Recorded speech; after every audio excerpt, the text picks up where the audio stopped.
individual.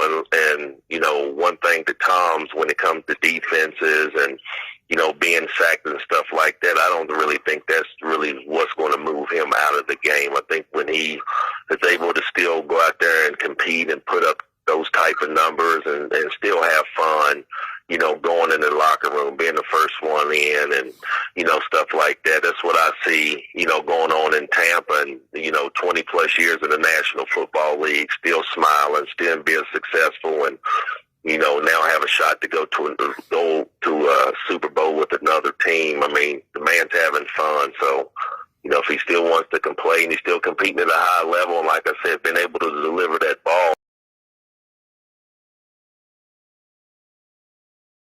back that all quarterbacks, look up to as far as, going out there to defeat. And I think that Patrick Mahomes being able to come in this game is not going to be like last game. I think that Brady and this team, mainly the offense has got a little bit more relaxed and comfortable now of what they're used to of all 11 guys being on the same page. So they have the work cut out for them in Kansas City. But I like, the weapons that Patrick Mahomes has going against Brady's weapons. 2 weeks off. I was just talking to Karen about Antonio Brown and, him being healthy and getting back. And like I said, I think, when you look at the display of the arm strength or the arm talent, you can even go back to the Final Four of last week of Josh Allen, Aaron Rodgers, with these two, it was just the Final Four. Now you got these two. So, like I said, I think that the Chiefs have the work cut out for them with Patrick Mahomes because of, the success they had in the first quarter.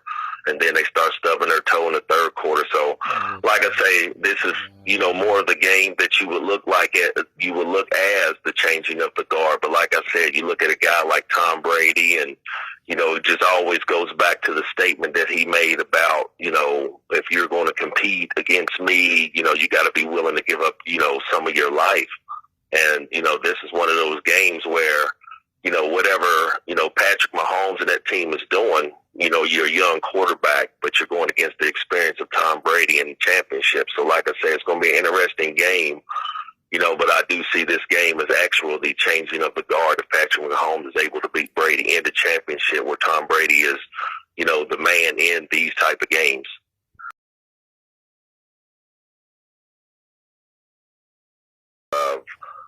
Black African Americans in the National Football League, but it may be 70, 80. I don't know what it is, but it's a shame to see that a black head coach cannot be able to lead an organization of that many black men, knowing that they're African American themselves. So it's actually a shame to really see it and see that the league hasn't really tried to make strides of taking a stand and moving forward. Going into the 21st century is actually a sad thing to see. But I think that when you look at guys like, Byron Leftwich, when you look at guys like Eric Bieniemy, of them being able to, hear all the things that's said and, good or bad, for them to be able to be in the Super Bowl, to, like you just said, just being in the shadows of these great head coaches. I've always just listened to sound bites, mainly of Eric Bieniemy because I followed him, as a college player, and I loved him as a college running back.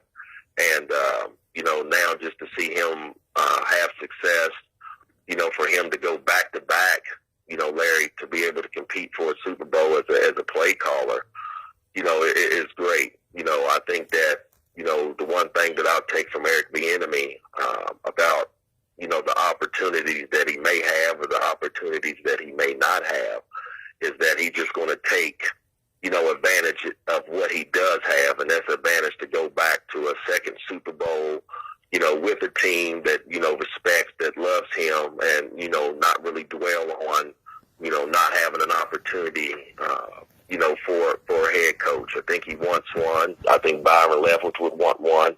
But I think when you see a man that's really not, wearing, all of that on his sleeve and really not, showing that those things are really affected him, just moving on with his day and putting points up on the board.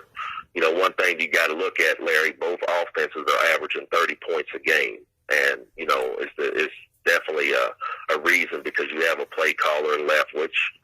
which we have definitely a great offensive mind in Bruce Arians, but you have a play caller and Bieniemy, but have a great offensive mind in Andy Reid. So, it's just great to really see that these guys are really, really not paying attention of what's being said of them having an opportunity or not having an opportunity. I think that it's just a good thing to really see that, with Tom coming to Tampa, with everything that they had to turn around with protecting arguably the greatest quarterback or maybe arguably the greatest player in National Football League history. And now they're competing for a Super Bowl, and now Kansas City Chiefs is coming back to try to go back-to-back. I mean, like I said, man, you can't really speak enough about that, but you do definitely owe credit to both play callers. But I don't think that, me as an analyst going to sit here and dwell on it, when you don't really see the coach really dwelling on it. But I think there is a problem, Larry, and the problem, I think, like I said, going into the 21st century is just sad that, more guys are really not getting that opportunity. And, really, there's a lot of questions. There's a lot of reasons why, but it's just really sad going into the 21st century that you don't see, African-American coaches getting that opportunity. But like I say, it's easy to root for those guys because they're not wearing it on their sleeve, and now they're both in the Super Bowl. So that's a great thing to see. Thanks, Randy.